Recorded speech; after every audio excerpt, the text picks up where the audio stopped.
Heard of Sausage? the UFC fighter. The sausage? Sausage. Welcome back to the Yeahhh channel. As always, I appreciate you spending a little bit of your time out of your day with us here at the channel. And today we're going to be talking about probably one of the most polarizing figures in the US MNT today, which is Gregg Berhalter. So the purpose of this video is not to necessarily go over everything that Gregg Berhalter has done. The purpose of this video is to maybe tell you something about Gregg that you didn't know before. If you're a complete diehard fan who knows everything about Gregg, this video is probably not for you. If you're someone who's just getting into the beautiful game, this video might be for you. Or if you're someone who only watches the USMNT, this video might also be for you. So that said, let's go ahead and dive into the world of Gregg, if you will. And I promise I'm going to try to make this video not as boring as Gregg Ball. And if you get the joke, you get the joke. Now let's get into it, I guess.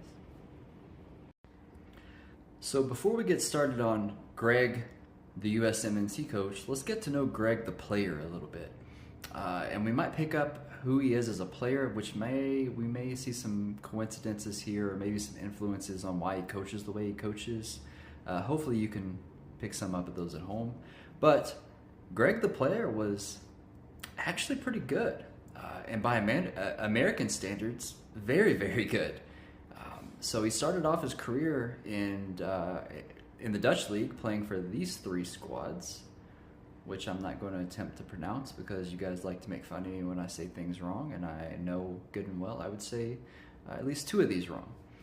So after his career in the Netherlands ended, he made his way to a team that we all know and love here in America, known as Ted Lasso's squad. And before you look at me really weird when I say that, it was Crystal Palace. And if you don't know, I'm sure you've at least watched Ted Lasso, and that was actually the stadium they filmed Ted Lasso at. Poor humor, I guess. But anyway, he made his way to Crystal Palace, and he actually scored a goal. I mean, as a defender, he's pulling a Chris Richards, right? So after he left Crystal Palace is really when he started to find his footing as a player. He found his calling in Germany, including captaining a squad that, wish me luck on this one. Energy Cottbus. I'm sure I am butchering the hell out of that. But he captained the squad and actually got them promoted back to the Bundesliga. And he eventually ended up signing with 1860 Munich. At least I said that one right. Where he ended his career in Europe, which I think lasted about 15 years. So he had a pretty solid 15-year career in Europe, which as an American in the 90s and early 2000s is just something we didn't do as Americans. And then he eventually came back and ended his career at the LA Galaxy, where their defense was pretty much instantly improved. I believe they cut their goals allowed, I think, literally in half when he got there. And he's often credited with mentoring the player who would eventually win Rookie of the Year when he got there, Omar Gonzalez, which is probably a name just as polarizing as Gregg Berhalter for fans. And again, if you know, you know. So anyway, that said, as a player, so far, so good, right? I mean, this seems like a pretty steady career, and you can see why he would maybe have some interest to get into coaching. I mean, he was a captain for a team that got to the Bundesliga, 15-year career in Europe, ended his career with the Galaxy, which I believe his last year there, they either won the Supporters Shield or the MLS Cup, or maybe even both. Anyway, either way, he ended his career on a high note. So you can see how the prospect of him getting into coaching was actually quite high, especially as a captain and a defensive player at that. So you can see the whole field. So at this point in time, you're thinking, dang, so what happened to Gregg? Well, we'll get into that. But before we do get into that, I did want to mention his national team career, which I did forget about in the previous segment of recording. He actually had a pretty good national team career too. I think he had 44 caps, and I'm not looking that up, so fact check me in the comments. He played in a couple of World Cup. Well, he was on the roster for a couple of World Cups, but 2002 was definitely his prime. And if you're old enough to remember the 2002 World Cup, that is when we went on that unbelievable historic run, which I believe was ended in Germany in very shitty fashion. And if you want to go look that up, that's for another story. And by all means, there's enough articles on that to kill someone. But trivia question to make you look smart. Gregg Berhalter was Crystal Palace's first ever player to play in a World Cup. Yeah, you heard that right. Now let's get into the good stuff, which is his coaching career. So if you've made it this far, awesome, I appreciate you. You're definitely one of my friends, and you're a friend of the channel. So please just hit that little like button there at the bottom of the screen. It's not going to cost you anything. It's completely free, and all it's going to do is help a friend out or a stranger out, whatever you are to me, and I really appreciate it. So, forgive me for looking down. There's a lot of numbers here that I want to make sure that I don't get wrong. So in 2011, Gregg started his career in Sweden at Hammarby, which, while doing so, he became the first American-born manager at a professional level in Europe. And I'm not joking when I say that. So there's another trivia question for you to make you look smart. All your friends are going to think you know everything about Gregg. Crazy fact, by the way. So up until this point, I mean, hey, who's not impressed? Hammarby are a decent squad, and they actually won the Swedish top division less than a decade before he got there. But this is where things start to get iffy after a solid career, and we get the foundation for who Gregg is as a coach. And to be honest with you, it's not really changed much, and that's so unfortunate. So I also have to note, at the time that he got the job, Hammarby were in the second division, not the first. So just make that clear too before we get into these facts. So on the surface, it looks like Gregg took a team in 11th place to 4th, which that number alone is very impressive. But the numbers show that maybe it wasn't quite as impressive as it seems, and maybe he wasn't the Messiah that they had hoped for.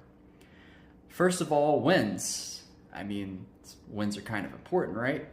He took a team with 11 wins to a 13-win team. He took a 37-goal team to a 40-goal scored team. So offensively, there's not really much improvement there. Now, credit where credit's due. Gregg did improve the defense, I believe, from 40 goals to 33 goals allowed or something like that. But he had a +7 goal differential from the previous year from the defense. However, you'd expect that from a defensive player, right, who was a captain in the defense and Bundesliga and all these stuff, right? You would expect that. I'm not trying to discredit the small victories by any means, but again, this is laying the foundation for Gregg as we know him today. And his next season, a year with his system, a year with getting his players, a year of familiarity with the players that have stayed, absolutely nothing changed other than the goals scored, which is why he was inevitably fired. And the reason Hammarby gave was lack of offensive play. Does that sound familiar to anybody? Anybody new? Anybody old? Does that sound familiar to anybody? I would also like to add, while we're in this Swedish topic, the year after Gregg left, Hammarby goals literally doubled. And I'm not even joking, like actually to the T, doubled. Goals for. With a +41 goal differential, and they won promotion back to Sweden's first division. So, Gregg leaves, his team does good, or his former team does good. Now let's go to the MLS. So now it starts his time with the Columbus Crew, and the Crew are a great MLS team and represent the league perfectly. So anything that I'm going to say here negatively does not reflect upon the Columbus Crew or their fans or the team whatsoever. I think they are literally the spirit of the MLS and the character of MLS. When I think of MLS, one of the first teams I think of are the Crew. Now, that said, Columbus did make the playoffs 4 of the 5 years under Gregg, which is impressive. But remember, if you have a living, breathing squad in MLS, odds are you're going to make the playoffs anyway. And in that time, he did not win an MLS Cup or a Supporters' Shield. During 193 games as manager, he had 74 wins and 70 losses with a +5 goal differential, which honestly puts him pretty damn bang average. The most telling sign that I saw from his reign, though, was this number. 16,881. Okay? That was the average attendance the year Gregg took over the Columbus Crew. In his last year, 12,447 was the average attendance. Yes, the team got worse. So obviously, when there's a decline in play, there's a decline in attendance. Obviously, yeah, that's just how sports works. But this was Gregg's team, right? This was Gregg's team that he built. This was Gregg's system that he built. These were Gregg's players. What does that tell you? Right there's all the signs you need to know. There's 2 examples right there on what happens when you play Gregg ball. So, what happens after you failed in Sweden's 2nd division and being average in MLS? Well, apparently you get the USMNT job. It's almost as if he had a brother and a friend helping him.